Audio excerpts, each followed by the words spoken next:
A siege is a military blockade of a city or fortress with the intent of conquering by attrition or assault. The term derives from sedere, Latin for to sit.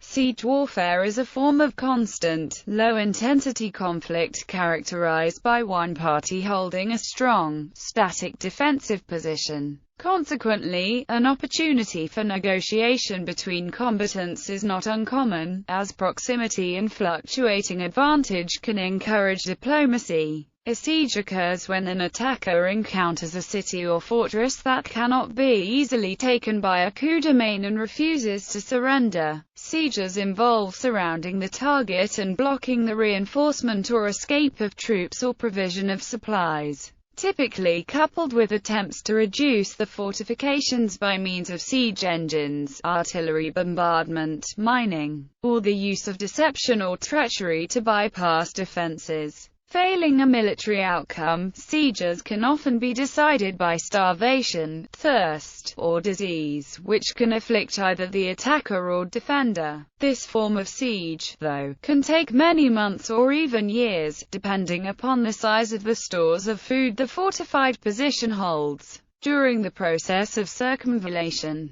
the attacking force can be set upon by another force of enemies due to the lengthy amount of time required to starve the position. A defensive ring of forts outside the ring of circumvallated forts, called contravallation, is also sometimes used to defend the attackers from outside enemy forces. Sieges probably predate the development of cities as large population centers. Ancient cities in the Middle East show archaeological evidence of having had fortified city walls. During the Warring States era of ancient China, there is both textual and archaeological evidence of prolonged sieges and siege machinery used against the defenders of city walls. Siege machinery was also a tradition of the ancient Greco-Roman world. During the Renaissance and the early modern period, siege warfare dominated the conduct of war in Europe. Leonardo da Vinci gained as much of his renown from the design of fortifications as from his artwork. Medieval campaigns were generally designed around a succession of sieges.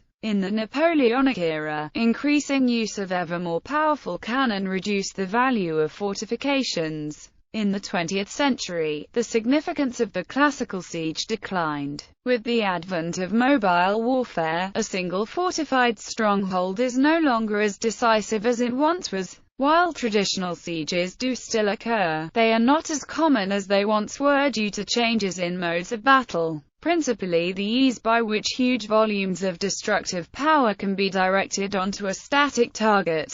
Modern sieges are more commonly the result of smaller hostage, militant, or extreme resisting arrest situations. Ancient era. The necessity of city walls. The Assyrians deployed large labor forces to build new palaces, temples, and defensive walls. Some settlements in the Indus Valley Civilization were also fortified. By about 3500 BC, hundreds of small farming villages dotted the Indus River floodplain. Many of these settlements had fortifications and planned streets. The stone and mud brick houses of Kot Dija were clustered behind massive stone flood dikes and defensive walls. For neighboring communities quarreled constantly about the control of prime agricultural land. Mundiguk in present-day southeast Afghanistan has defensive walls and square bastions of sun-dried bricks. City walls and fortifications were essential for the defense of the first cities in the ancient Near East. The walls were built of mud bricks, stone, wood, or a combination of these materials, depending on local availability. They may also have served the dual purpose of showing presumptive enemies the might of the kingdom. The Great Walls surrounding the Sumerian city of Uruk gained a widespread reputation. The walls were 9.5 kilometers in length, and up to 12 meters in height. Later, the walls of Babylon, reinforced by towers, moats, and ditches, gained a similar reputation. In Anatolia, the Hittites built massive stone walls around their cities atop hillsides, taking advantage of the terrain. In Shang dynasty China, at the site of Ao, large walls were erected in the 15th century BC that had dimensions of 20 meters in width at the base and enclosed an area of some 2,100 yards squared. The ancient Chinese capital for the state of Zhao, Handan, founded in 386 BC, also had walls that were 20 meters wide at the base. They were 15 meters tall, with two separate sides of its rectangular enclosure at a length of 1,530 yards.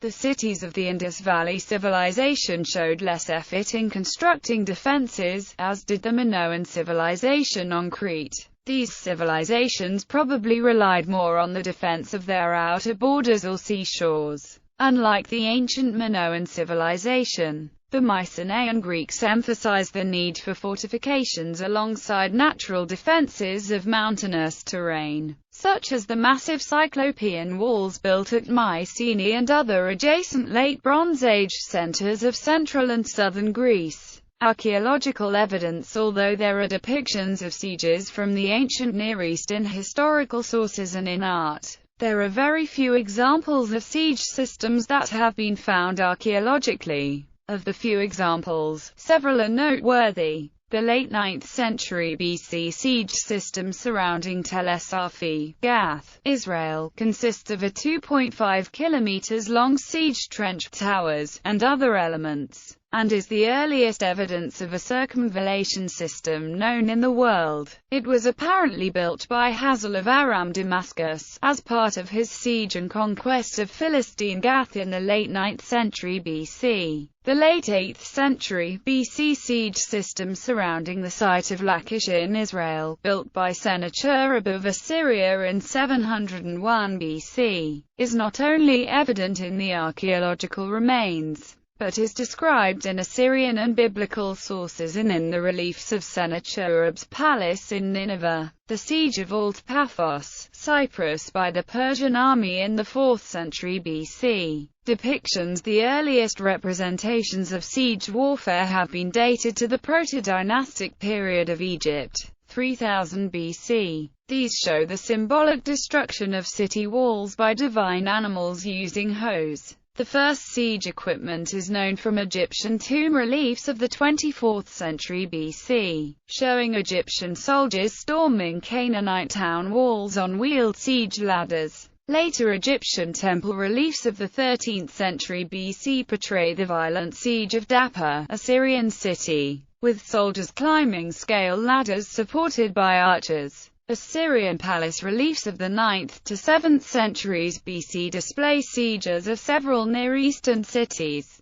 though a simple battering ram had come into use in the previous millennium. The Assyrians improved siege warfare and used huge wooden tower-shaped battering rams with archers positioned on top. In ancient China, sieges of city walls were portrayed on bronze hu vessels, like those found in Chengdu, Sichuan in 1965, which have been dated to the Warring States period. Tactics. Offensive. An attacker's first act in a siege might be a surprise attack, attempting to overwhelm the defenders before they were ready or were even aware there was a threat. This was how William de Fours captured Fotheringhay Castle in 1221. The most common practice of siege warfare was to lay siege and just wait for the surrender of the enemies inside, or, quite commonly, to coerce someone inside to betray the fortification. During the medieval period, negotiations would frequently take place during the early part of the siege.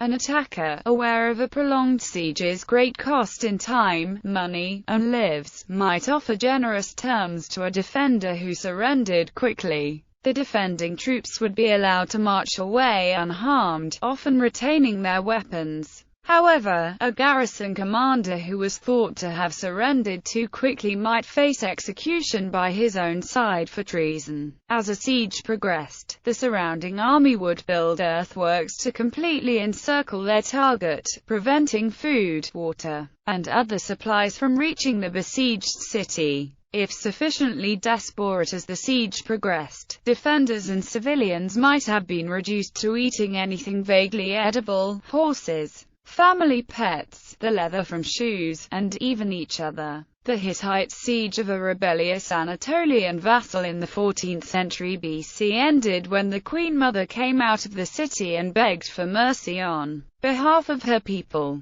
The Hittite campaign against the kingdom of Mitanni in the 14th century BC bypassed the fortified city of Carchemish. If the main objective of a campaign was not the conquest of a particular city, it could simply be passed by. When the main objective of the campaign had been fulfilled, the Hittite army returned to Carchemish and the city fell after an 8-day siege. Disease was another effective siege weapon, although the attackers were often as vulnerable as the defenders. In some instances, catapults or similar weapons were used to fling diseased animals over city walls in an early example of biological warfare. If all else failed, a besieger could claim the booty of his conquest undamaged, and retain his men and equipment intact, for the price of a well-placed bribe to a disgruntled gatekeeper. The Assyrian siege of Jerusalem in the 8th century BC came to an end when the Israelites bought them off with gifts and tribute,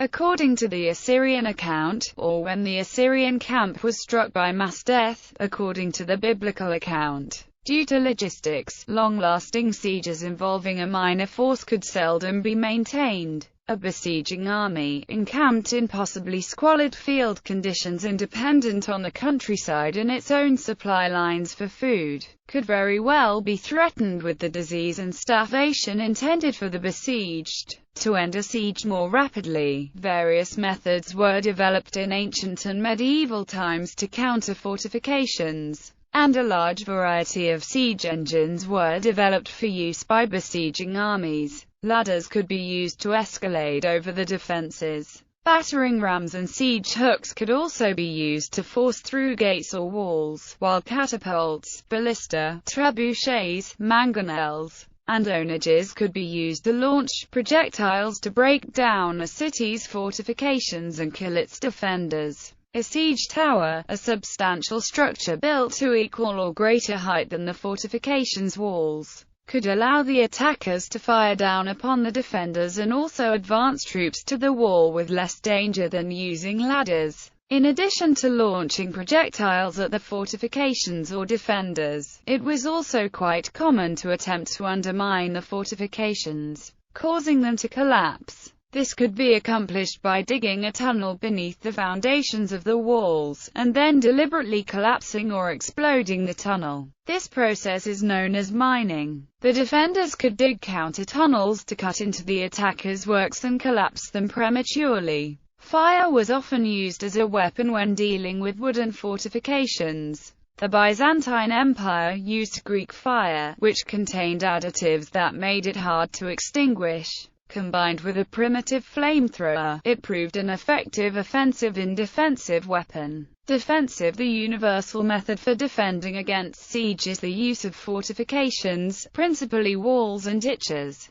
to supplement natural features. A sufficient supply of food and water was also important to defeat the simplest method of siege warfare, starvation. On occasion, the defenders would drive surplus civilians out to reduce the demands on stored food and water. During the Warring States period in China, warfare lost its honorable gentleman's duty that was found in the previous era of the Spring and Autumn period, and became more practical, competitive, cutthroat, and efficient for gaining victory. The Chinese invention of the handheld trigger mechanism crossbow during this period revolutionized warfare, giving greater emphasis to infantry and cavalry and less to traditional chariot warfare. The philosophically pacifist Mohists of the 5th century BC believed in aiding the defensive warfare of smaller Chinese states against the hostile, offensive warfare of larger domineering states. The Mohists were renowned in the smaller states for the inventions of siege machinery to scale or destroy walls. These included traction trebuchet catapults, 8-foot-high ballistas, a wheeled siege ramp with grappling hooks known as the Cloud Bridge, and wheeled hook carts used to latch large iron hooks onto the tops of walls to pull them down. When enemies attempted to dig tunnels under walls for mining or entry into the city, the defenders used large bellows to pump smoke into the tunnels in order to suffocate the intruders. Advances in the prosecution of sieges in ancient and medieval times naturally encouraged the development of a variety of defensive countermeasures. In particular, medieval fortifications became progressively stronger. For example, the advent of the concentric castle from the period of the Crusades, and more dangerous to attackers, witnessed the increasing use of machicolations and murder holes, as well the preparation of hot or incendiary substances.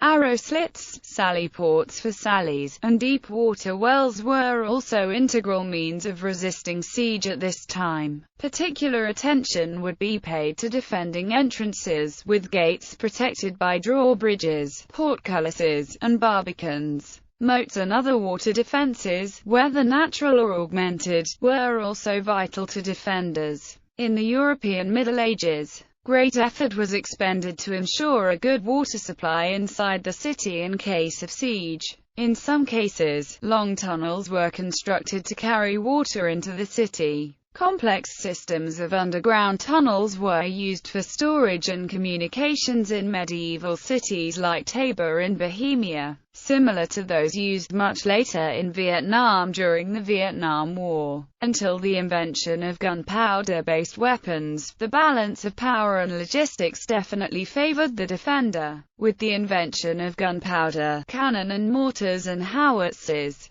the traditional methods of defense became less effective against a determined siege. Siege accounts. Although there are numerous ancient accounts of cities being sacked, few contain any clues to how this was achieved. Some popular tales existed on how the cunning heroes succeeded in their sieges. The best known is the Trojan horse of the Trojan War, and a similar story tells how the Canaanite city of Joppa was conquered by the Egyptians in the 15th century BC. The biblical book of Joshua contains the story of the miraculous Battle of Jericho. A more detailed historical account from the 8th century BC, called the Pianki Stela, records how the Nubians laid siege to and conquered several Egyptian cities by using battering rams, archers, and slingers, and building causeways across moats. Greco-Roman era. Alexander the Great's army successfully besieged many powerful cities during his conquests. Two of his most impressive achievements in siegecraft took place in the Siege of Tyre and the Siege of the Sogdian Rock. His engineers built a causeway that was originally 60 meters wide and reached the range of his torsion-powered artillery, while his soldiers pushed siege towers housing stone throwers and light catapults to bombard the city walls. Most conquerors before him had found Tyre, a Phoenician island city about 1 kilometer from the mainland, impregnable. The Macedonians built a mole, a raised spit of earth across the water, by piling stones up on a natural land bridge that extended underwater to the island. And although the Tyrians rallied by sending a fire ship to destroy the towers, and captured the mole in a swarming frenzy, the city eventually fell to the Macedonians after a 7-month siege. In complete contrast to Tyre, Sogdian Rock was captured by stealthy attack. Alexander used commando-like tactics to scale the cliffs and capture the high ground, and the demoralized defenders surrendered. The importance of siege warfare in the ancient period should not be underestimated. One of the contributing causes of Hannibal's inability to defeat Rome was his lack of a siege train. Thus, while he was able to defeat Roman armies in the field, he was unable to capture Rome itself. The legionary armies of the Roman Republican Empire are noted as being particularly skilled and determined in siege warfare. An astonishing number and variety of sieges, for example, formed the core of Julius Caesar's mid-1st century BC conquest of Gaul. In his commentary Ida Bello Gallico, Caesar describes how, at the Battle of Alesia, the Roman legions created 2 huge fortified walls around the city. The inner circumvallation, 16 kilometers, held in Vercingetorix's forces, while the outer contravallation kept relief from reaching them. The Romans held the ground in between the two walls. The besieged Gauls, facing starvation, eventually surrendered after their relief force met defeat against Caesar's auxiliary cavalry. The Sicarii zealots who defended Mesida in AD 73 were defeated by the Roman legions, who built a ramp 100 meters high up to the fortress's west wall. During the Roman-Persian Wars, siege warfare was extensively being used by both sides.